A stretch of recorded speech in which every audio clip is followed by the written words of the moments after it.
Hello प्यारे बच्चों, स्वागत है आप सभी का आपके अपने YouTube channel Arvind Bidlan classes में। बच्चों, आज की जो हमारी वीडियो है ये क्लास जो 10th है NIS के बच्चों की क्लास जो 10th है, ये 10th क्लास पे आज सोशल साइंस के कुछ इंपॉर्टेंट क्वेश्चंस के ऊपर जो है वीडियो बनाई गई है। क्योंकि जैसा आप बच्चों को पता है, आपका प्री बोर्ड का भी पेपर हुआ था और अब आपका फाइनल पेपर जो है वो अप्रैल में होने की संभावना पूरी है कि अप्रैल में आपका पेपर जो है फाइनल पेपर वो शुरू हो जाएंगे। तो इसीलिए ये वीडियो जो है वो सोशल साइंस सब्जेक्ट के ऊपर बनाई गई है, जिसमें हम आज इस वीडियो में उन मोस्ट इंपॉर्टेंट क्वेश्चंस के ऊपर बात करेंगे जो फाइनल पेपर में इंपॉर्टेंट है। ठीक है, इसीलिए ये वीडियो आप बच्चों के लिए बेहद इंपॉर्टेंट है और आप बच्चे इस वीडियो को पूरा देखिएगा, क्योंकि इसमें बड़े इंपॉर्टेंट क्वेश्चंस को लेके जो है उनके आंसर्स और क्वेश्चन की जो है चर्चा की गई है। तो जो बच्चे चैनल से नए जुड़े हैं, चैनल को सब्सक्राइब कीजिएगा, वीडियो को लाइक कीजिएगा और दूसरे बच्चों को भी शेयर कीजिएगा। ठीक है, तो चलिए शुरू करते हैं हम अपनी वीडियो को, जो है सोशल साइंस के ऊपर मोस्ट इंपॉर्टेंट क्वेश्चन की। तो यहाँ पे जैसे मैंने आपको बताया कि हमने इसमें इंपॉर्टेंट क्वेश्चंस को लेके जो है वीडियो बनाई है। तो इसमें कुछ क्वेश्चन ऐसे हैं जो आपके प्री बोर्ड में आए हुए थे। तो प्री बोर्ड और कुछ क्वेश्चंस जो हैं, जो इंपॉर्टेंट क्वेश्चन हैं, कुछ पिछले सालों के पेपर्स को देखते हुए उनको यहाँ पर इस पेपर में जो है वो डाला गया है। तो इसीलिए बहुत इंपॉर्टेंट क्वेश्चंस की एक वीडियो बन जाती है, एक जो है एक पेपर बन जाता है। ठीक है, तो आप बच्चे जो है इन क्वेश्चंस को देखने के बाद, इनके आंसर्स को देखने के बाद आप इनकी लिख के प्रैक्टिस कीजिएगा, खूब अच्छे से इनको लिख के देखिएगा।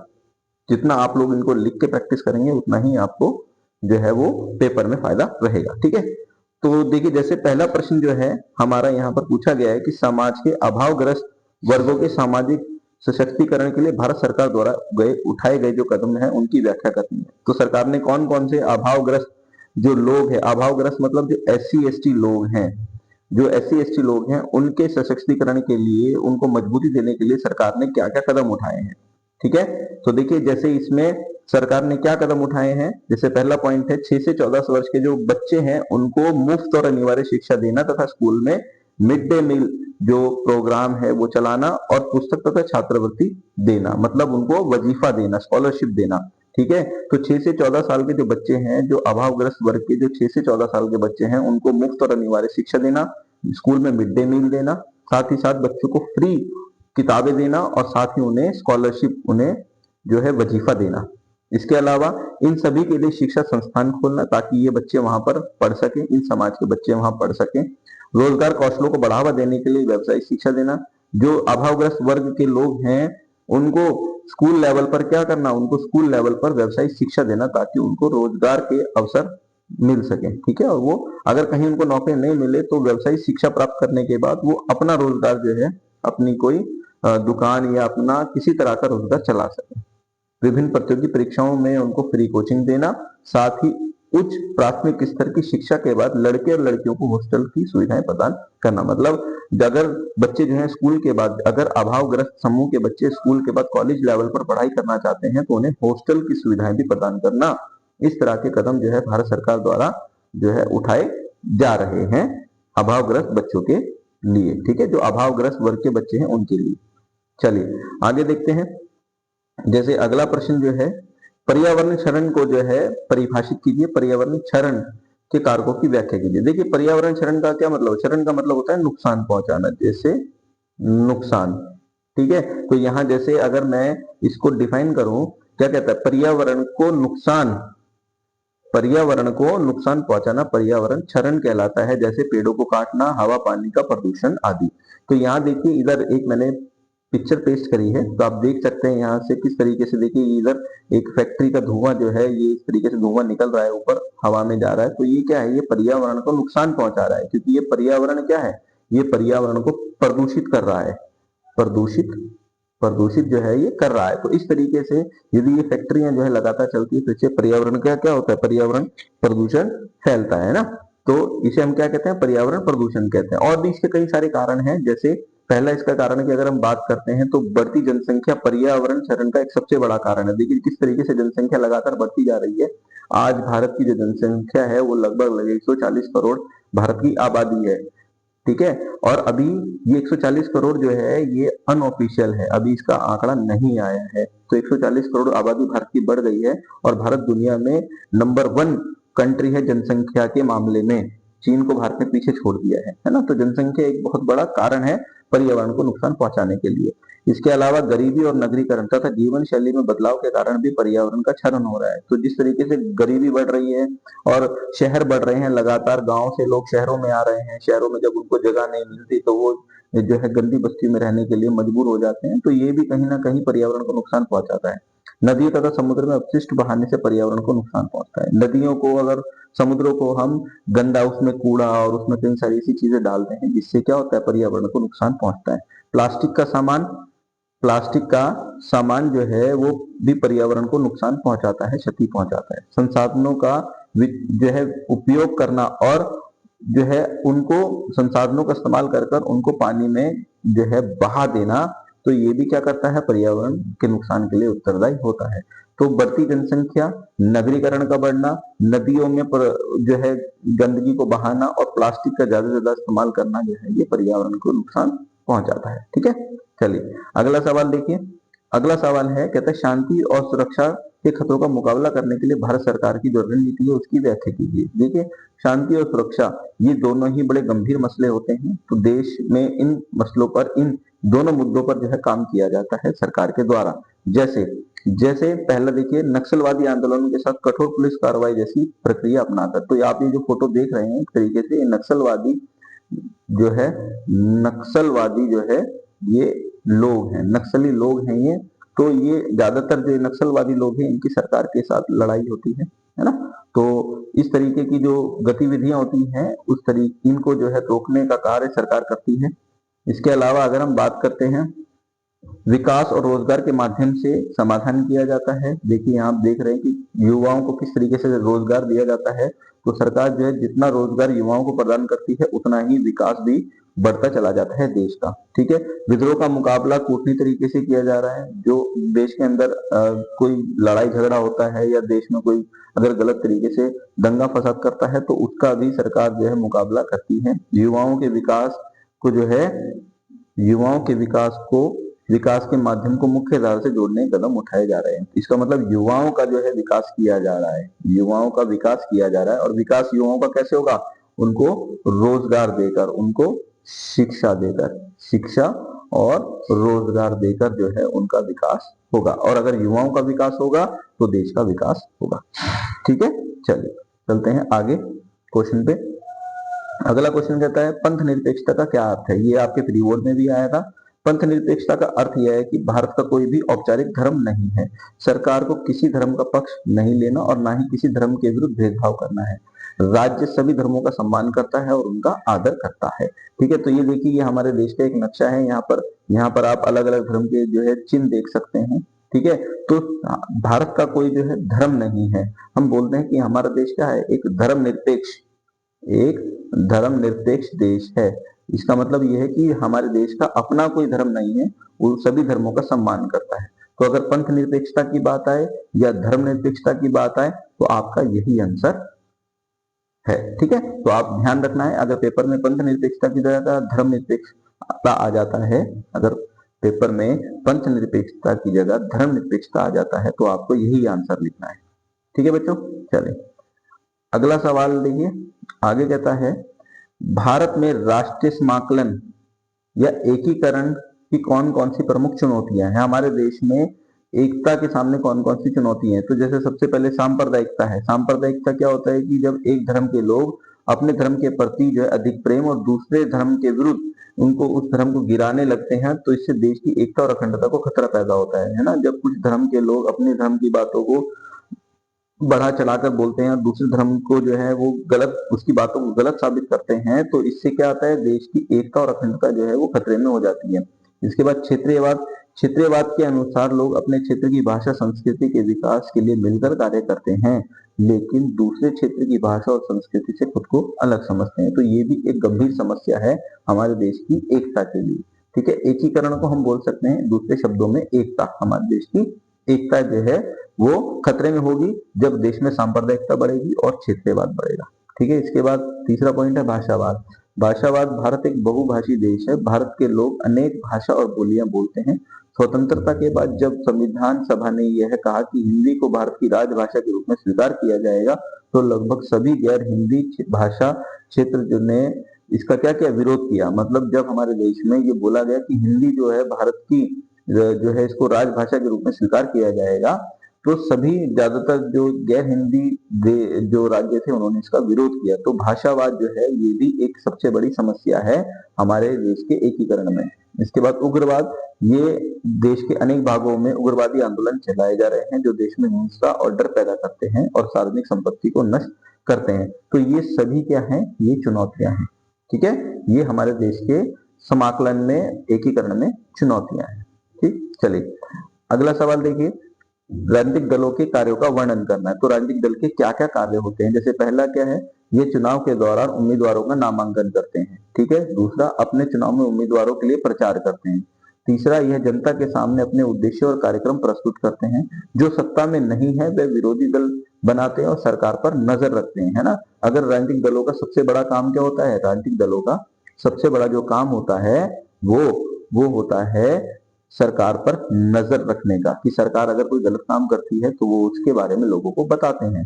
ठीक है, यह लोगों और सरकारी संस्थाओं के बीच में संपर्क सूत्र का काम करते हैं। ठीक है, तो ये आपका वेरी वेरी इंपॉर्टेंट क्वेश्चन है, राजनीतिक दल वाला।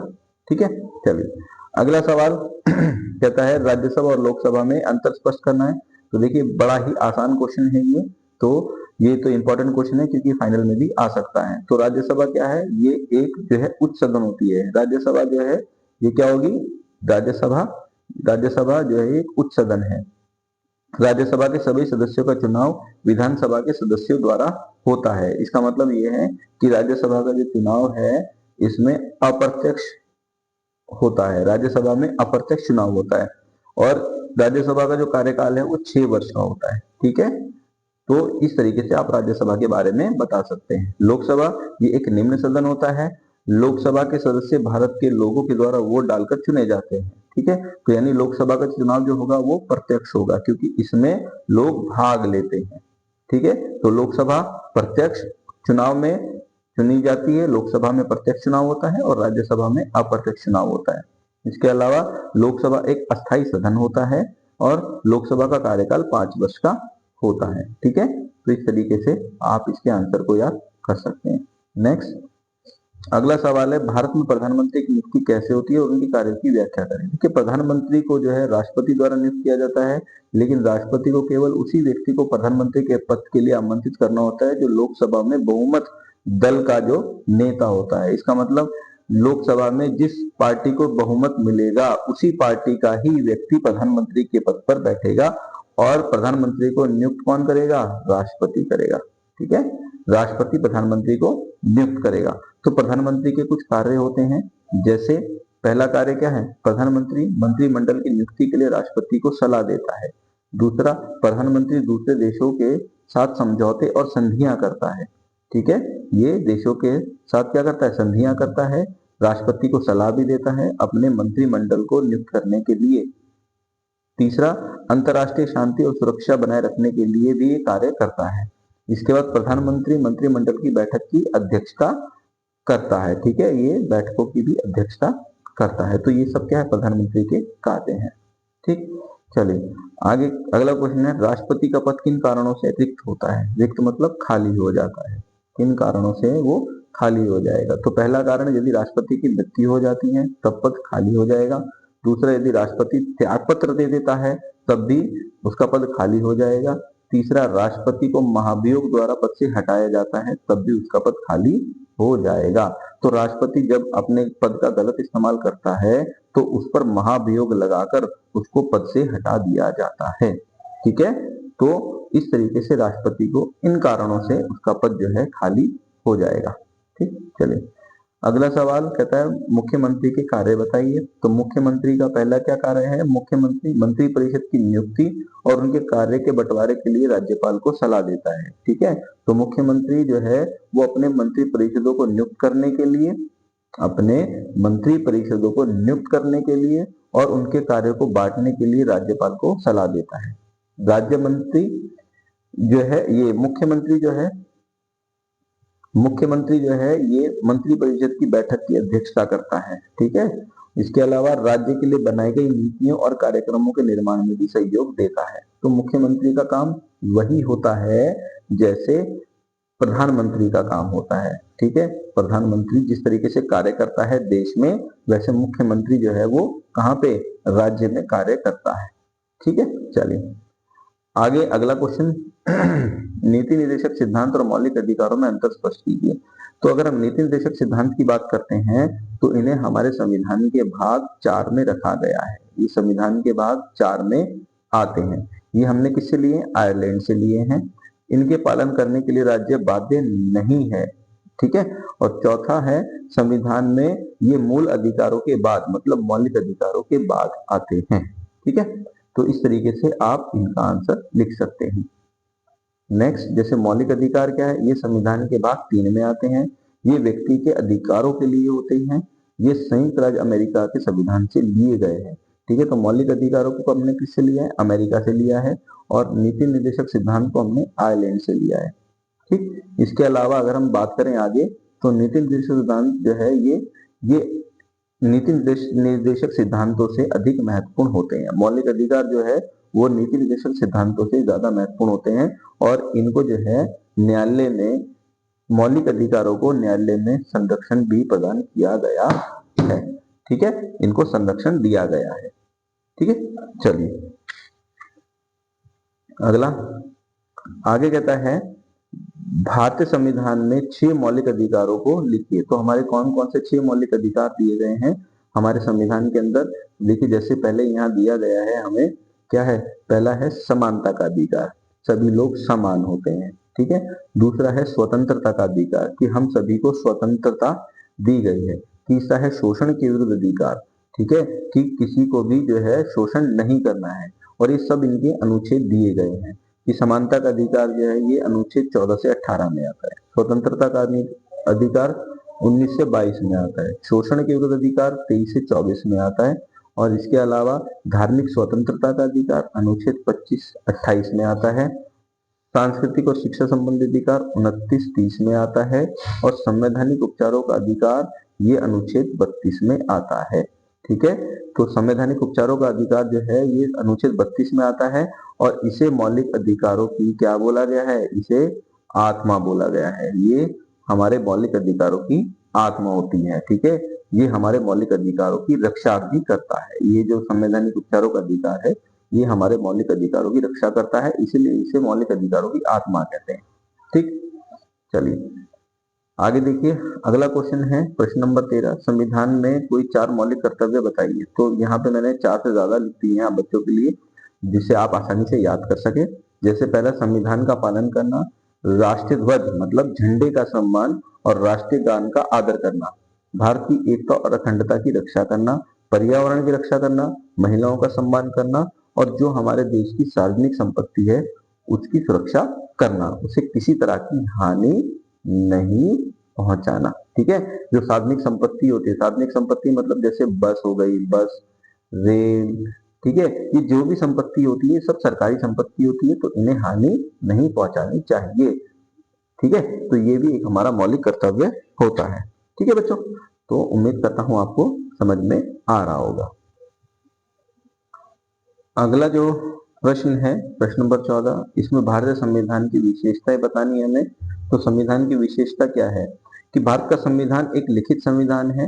भारत का संविधान विश्व का सबसे लंबा संविधान है। भारत का संविधान कठोर और लचीला संविधान है, ठीक है। इसके अलावा इसका चौथा पॉइंट है कि भारत के संविधान में सार्वभौमिक वयस्क मताधिकार का प्रावधान है। सार्वभौमिक वयस्क मताधिकार मतलब कि 18 साल या इससे जो ज्यादा उम्र के हैं, इससे ज्यादा उम्र के जो भी व्यक्ति हैं, चाहे वो अमीर है, गरीब है, चाहे वो दिव्यांग है या किसी भी तरह का कोई भी व्यक्ति जो भारत का नागरिक है जिसकी उम्र 18 साल या उससे ज्यादा है, उसे भारत में वोट देने का अधिकार है, उसे भारत में वोटिंग करने का, मत देने का अधिकार है, ठीक है। चलिए आगे चलते हैं। देखिए अगला प्रश्न है सड़क मार्ग के गुण और दोष बताने, ठीक है। तो सड़क मार्ग के अगर हम गुण की बात करते हैं तो सड़क मार्ग जो है ये ग्रामीण क्षेत्रों को शहरी क्षेत्रों से जोड़ती है। दूसरा, सड़कों के माध्यम से हम रेलवे स्टेशनों पर, हवाई अड्डों पर और समुद्री बंदरगाहों तक पहुंच जाते हैं।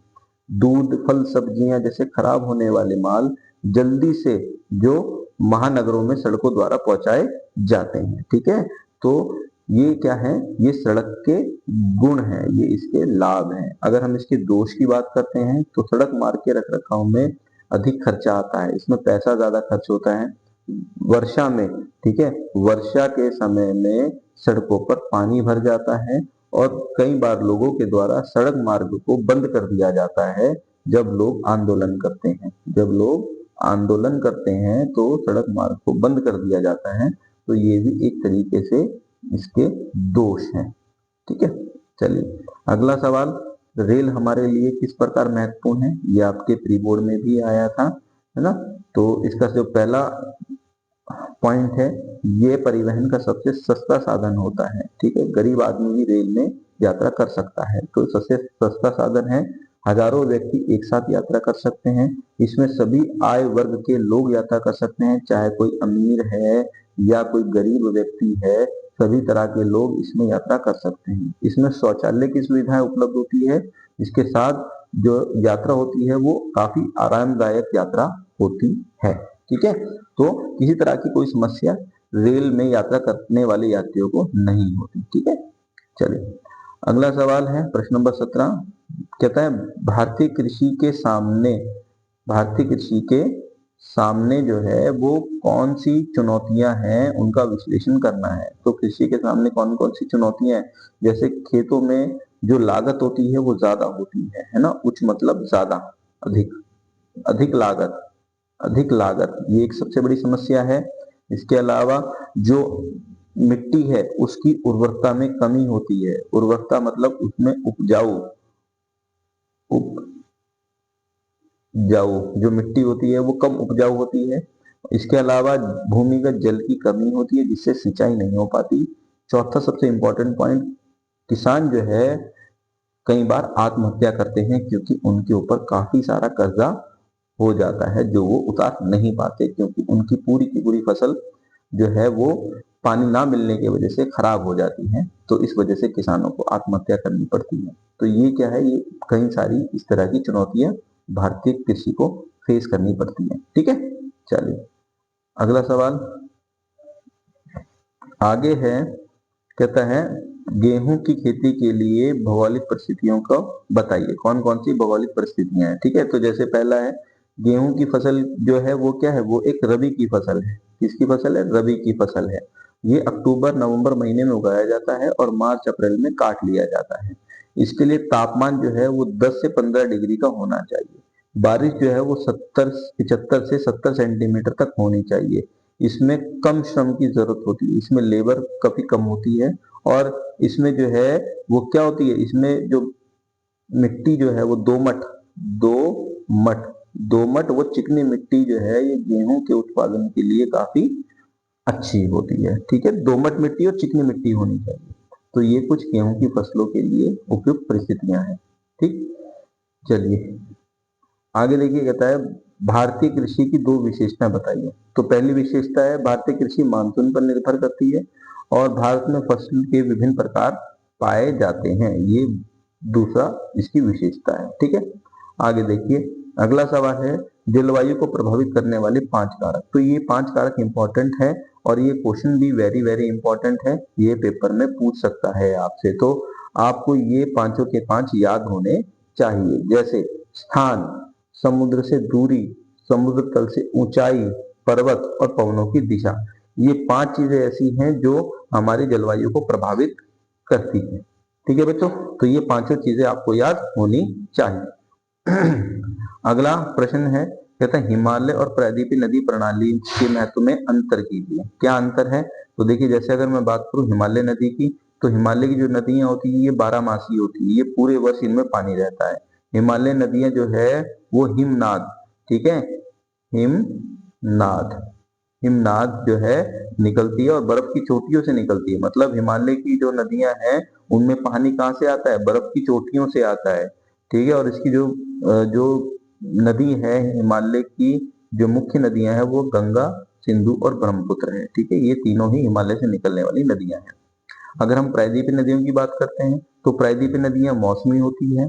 ठीक है, प्रायद्वीपीय नदियों जो है ये, अगर हम इनकी बात करें तो प्रायद्वीपीय नदियां जो मौसमी होती है और इनमें जो है पानी जो है ये केवल बरसात, इन नदियों में पानी तब होता है जब बरसात होती है।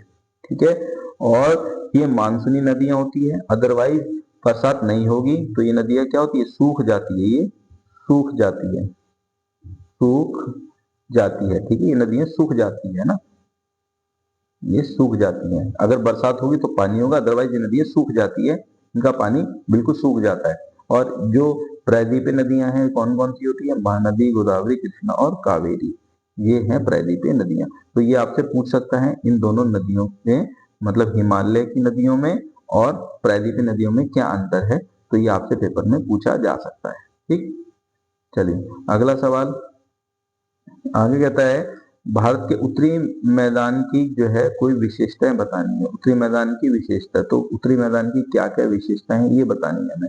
ठीक है, तो जैसे इसमें बोला गया है कि सिंधु, गंगा, ब्रह्मपुत्र इन तीनों नदियों के द्वारा जमा किए गए अवसादों से बना है। तो उत्तर का जो मैदान है ये हमारा, ये उत्तरी जो मैदान है, इसमें उत्तरी मैदान का निर्माण किससे हुआ है, उत्तरी मैदान का निर्माण तीन नदियों से हुआ है। कौन सी नदियां, सिंधु, गंगा और ब्रह्मपुत्र। इन तीनों नदियों ने उत्तरी मैदान को, उत्तरी मैदान का निर्माण किया है। यह मैदान दुनिया का सबसे बड़ा और सबसे ऊंचा मैदान है। ठीक है, ये सबसे बड़ा और सबसे ऊंचा मैदान है। तीसरा, उत्तरी मैदान जो है ये उपजाऊ है, उपजाऊ है, यानी यहाँ पर अच्छी खेती होती है, तो ये उपजाऊ है। ठीक है, चलिए अगला क्वेश्चन, प्रश्न नंबर 23, भारतीय रेगिस्तान की विशेषताओं का वर्णन करना है। तो रेगिस्तान कैसा होता है, यहाँ का मौसम शुष्क होता है, वर्षा बहुत कम होती है और यहाँ गर्म हवाएं चलती है और यहाँ पर कटीली झाड़ियां पाई जाती है। ठीक है, तो ये रेगिस्तान में ये सारी चीजें आपको देखने को मिलती है। ठीक, चलिए अगला सवाल है, यहाँ से हमारे इतिहास के सवाल शुरू हो जाते हैं। जैसे नरमपंथी और गर्मपंथी, नरमपंथी और गर्मपंथी में क्या अंतर है। ठीक है, तो नरमपंथी क्या है, नरमपंथी ये ब्रिटिश शासन में अंग्रेजों के साथ रहते हुए भारत में प्रशासनिक सुधार चाहते थे। मतलब नरमपंथी जो थे वो चाहते थे कि ब्रिटिश लोग जो है शासन करें और हम उनके साथ रहते हुए जो है भारत में अपनी सरकार चलाएं। नरमपंथी के जो लीडर थे वो जैसे गोपाल कृष्ण गोखले, दादा भाई नौरोजी। ठीक है, गोपाल कृष्ण गोखले और दादा भाई नौरोजी ये नरमपंथी नेता थे। ठीक है, इसके अलावा अगर हम गर्मपंथी की बात करते हैं तो गर्मपंथी ये ब्रिटिश सरकार के साथ किसी तरह का सहयोग ना करने की बात कहते थे, है ना। ये कहते थे कि हमें ब्रिटिश सरकार का किसी तरह का भी सहयोग नहीं करना है और हमें पूर्ण स्वराज जो है ये मांगते थे। इनकी डिमांड जो थी पूर्ण स्वराज की थी, ये आजादी चाहते थे। गर्म दल के जो नेता थे लाला लाजपत राय और बाल गंगाधर तिलक। ठीक है, ये नेता थे गर्म दल के। तो इस तरीके से आपसे आंसर जो है अंतर पूछा जा सकता है। चलिए अगला सवाल कहता है, साइमन कमीशन का भारतीय ने बहिष्कार क्यों किया। देखिए साइमन कमीशन जो था बच्चों, वो साल 1927 में ब्रिटिश सरकार ने सर जॉन साइमन की अध्यक्षता में एक कमीशन नियुक्त किया, है ना। तो साइमन कमीशन के जो अध्यक्ष थे वो थे सर जॉन साइमन। तो ये जो कमीशन था, इस कमीशन में कोई भी भारतीय सदस्य नहीं था। इस कमीशन में 7 लोग थे, इसमें 7 सदस्य थे, लेकिन सातों के साथ जो थे वो अंग्रेज थे, अंग्रेज थे। और ये भारत में 1928 में आया था। ठीक है, 1927 में ये बना था लेकिन भारत में 1928 में आया था और इसमें सभी जो सदस्य थे 7 के साथ वो अंग्रेज थे। इसीलिए लोगों ने इसका बहिष्कार किया क्योंकि इसमें कोई भी सदस्य भारतीय नहीं था और साइमन कमीशन भारतीय मापदंडों पर खरा नहीं उतरा, इसीलिए भारतीयों ने इसका बहिष्कार किया। ठीक है, और ये साल 1927 में ये बना था इंग्लैंड में, लेकिन साल 1928 में साइमन कमीशन भारत आया था। ठीक, चलिए अगला प्रश्न आगे कहता है, लॉर्ड कर्जन बंगाल का विभाजन क्यों चाहता था। तो देखिए लॉर्ड कर्जन जो था, विभाजन का कारण जो है प्रशासन में सुधार की कोशिश बताया गया, लेकिन उसका जो मुख्य लक्ष्य था वो फूट डालो और शासन करो था। तो लॉर्ड कर्जन जो था वो क्रांतिकारी गतिविधियों को, वो राष्ट्रवाद को, जो राष्ट्रवाद फैल रहा था बंगाल के अंदर, बंगाल में ये जो राष्ट्रवाद फैल रहा था, इस राष्ट्रवाद को वो तोड़ना चाहता था, ठीक है, तोड़ना चाहता था। इसीलिए उसने क्या किया, बंगाल का विभाजन कर दिया, बंगाल को दो भागों में बांट दिया। ये भाग कहलाया पश्चिम बंगाल और ये भाग कहलाया पूर्वी बंगाल, ठीक है। तो पश्चिम बंगाल में हिंदू आबादी ज्यादा थी और पूर्वी बंगाल में मुस्लिम आबादी ज्यादा थी। तो हिंदू और मुसलमान जो धर्म के लोग थे, उनको इस बंगाल में जो है, इस बंगाल को बांटकर जनसंख्या को बांट दिया गया, ठीक है। तो ये इसका जो लक्ष्य था, फूट डालो और शासन करो का था, लॉर्ड कर्जन का। और बंगाल का विभाजन जो है बच्चों, ये आपको पता होना चाहिए, ये 16 अक्टूबर साल 1605 को, सॉरी 1905 को, 16 अक्टूबर 1905 को जो है ये बंगाल का विभाजन हुआ था, ठीक है। 16 अक्टूबर 1905 को बंगाल का विभाजन हुआ था, ठीक। आगे देखिए सेकंड पॉइंट, यह विभाजन मुसलमानों को एक अलग राज्य देने के लिए किया गया था, जिससे देश में सांप्रदायिकता का बीज फैलाया जा सके। तो देश की एकता को तोड़ने के लिए ये किया गया था, ठीक है। चलिए आगे जो सवाल है, प्रश्न नंबर 27 कहता है गांधी जी ने असहयोग आंदोलन वापस क्यों ले लिया था, ठीक है। क्यों ले लिया था? आंदोलन के दौरान कुछ ऐसी घटनाएं घटी जो गांधी जी के विचारों से बिल्कुल अलग थी। क्या हुआ था? चोरी चोरा गांव में फरवरी 1922 को हिंसा फैल गई थी, जिसमें 23 जो थे वो पुलिस वाले जो है वो मर गए थे, ठीक है, मर गए थे, ठीक। तो ये हिंसा जो फैली ये असहयोग आंदोलन के दौरान फैली थी, इसीलिए गांधी जी ने इस हिंसा को काफी बड़ी घटना माना। और ये जो हिंसा थी ये गांधी जी के विचारों से बिल्कुल अलग थी, क्योंकि गांधी जी जो थे वो अहिंसा का पाठ बताते हैं, ठीक है, अहिंसा के रास्ते पे चलते थे। लेकिन इसी आंदोलन में, असहयोग आंदोलन में 1922 में चोरी चोरा गांव में एक घटना हो जाती है, जिसमें 23 पुलिस वाले जो है वो मर जाते हैं, उनको मार दिया जाता है भीड़ के द्वारा। इसीलिए गांधी जी जो है इस आंदोलन को वापस ले लेते हैं, ठीक है। चलिए अगला सवाल, ये भी वेरी इंपॉर्टेंट क्वेश्चन है, ठीक है, इंपॉर्टेंट क्वेश्चन है। 1857 के विद्रोह के क्या कारण है, ठीक है। तो जैसे पहला कारण राजनीतिक है, दूसरा आर्थिक है, तीसरा सामाजिक और धार्मिक है, चौथा सैनिक और पांचवा सबसे इंपॉर्टेंट है तात्कालिक कारण, जिसमें एनफील्ड राइफल जो थी, उस राइफल में गाय और सुअर की चर्बी, गाय व सुअर की चर्बी, ठीक है, चर्बी। तो एनफील्ड राइफल की जो कारतूस थी, उस कारतूस में गाय और सुअर की चर्बी लगी हुई थी, जो इस 1857 के विद्रोह का, इस विद्रोह का क्या थी, इस विद्रोह का तात्कालिक कारण बनी, ठीक है। इस विद्रोह का 1857 का जो विद्रोह का तात्कालिक कारण जो था, वो कारतूसों में चर्बी लगा होना, कारतूस में क्या, चर्बी लगा होना, चर्बी गाय और सुअर की, ठीक है। तो ये भी एक इंपॉर्टेंट क्वेश्चन है, इसका आपको पता होना चाहिए, ठीक।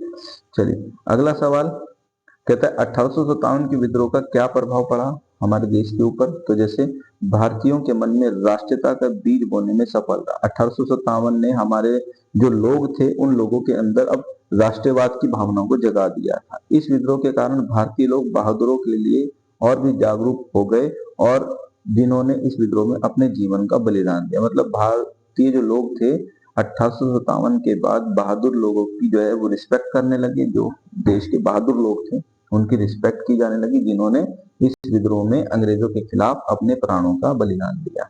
इस आंदोलन के बाद, इस क्रांतिकारी आंदोलन के बाद हिंदू और मुसलमानों में एकता जो है वो बढ़ गई थी।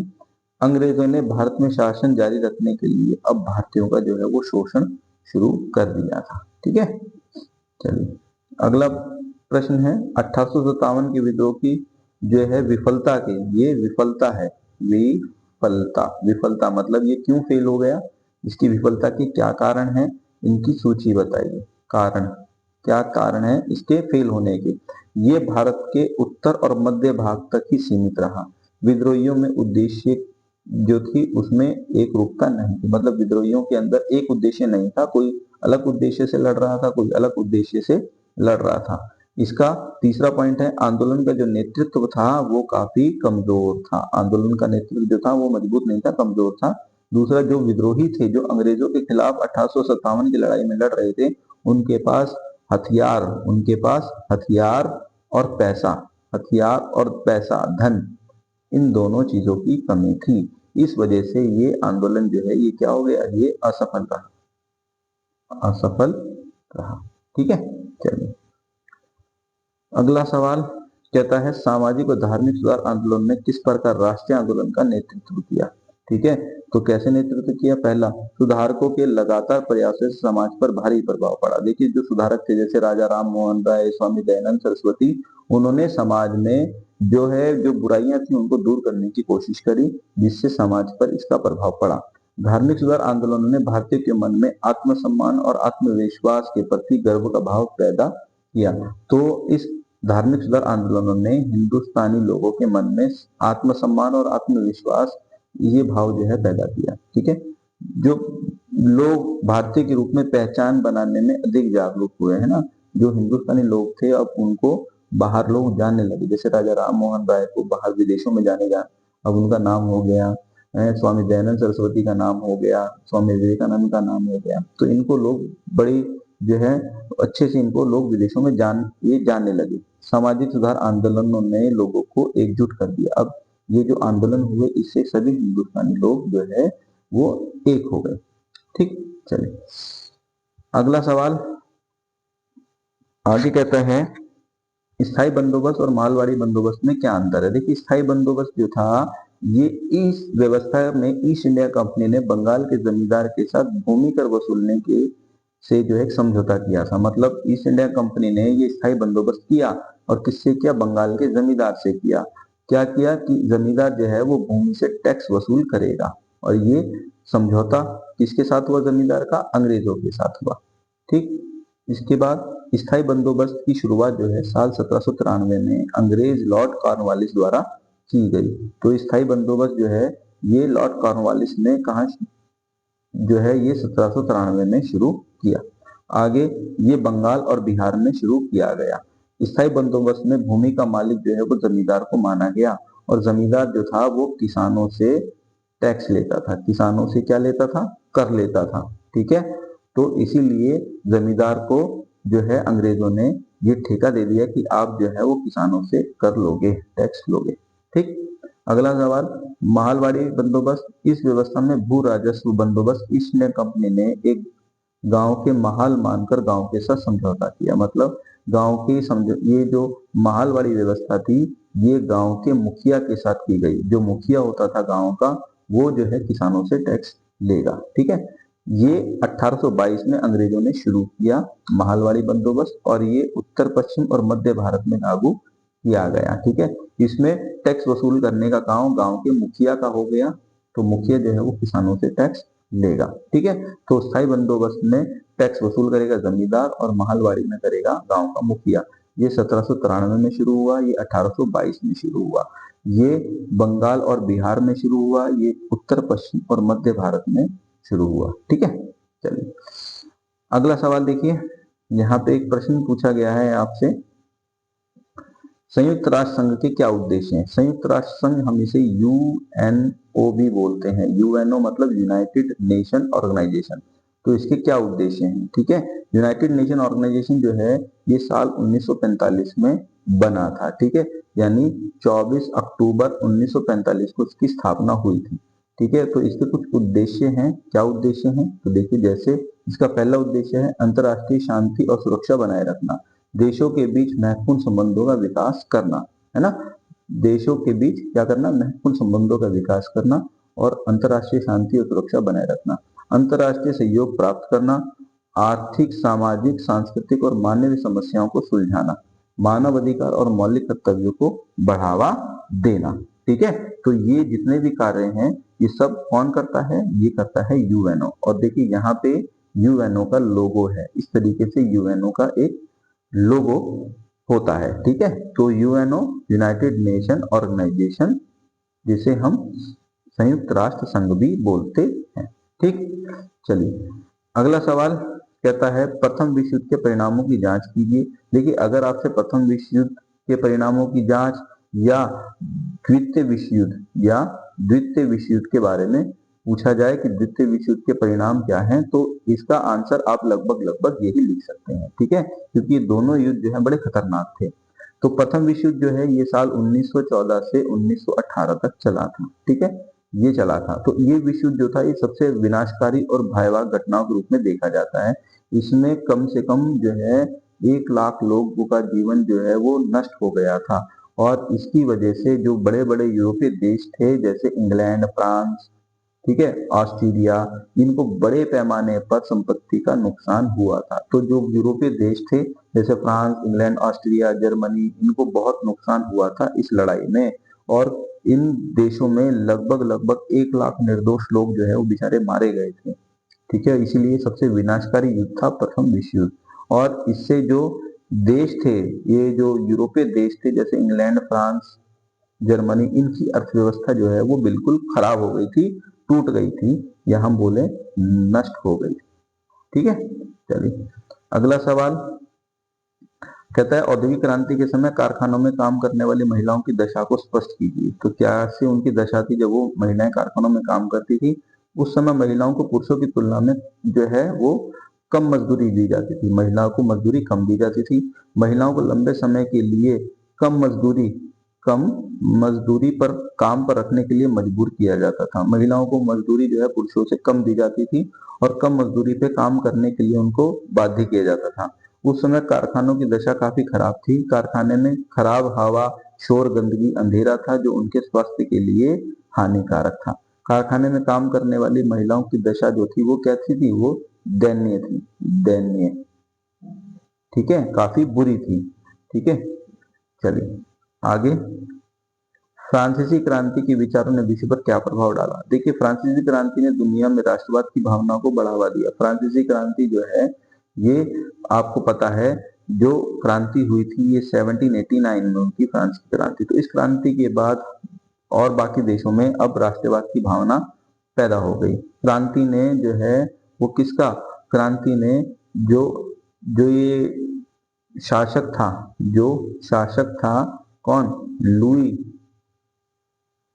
16, ठीक है, लुई 16 जो था इसके शासन का अंत कर दिया था। फ्रांसीसी क्रांति ने गणतंत्र की स्थापना की, ठीक है, इसने गणतंत्र की स्थापना की, और क्रांति ने समानता, स्वतंत्रता और भाईचारे की भावना को बढ़ावा दिया।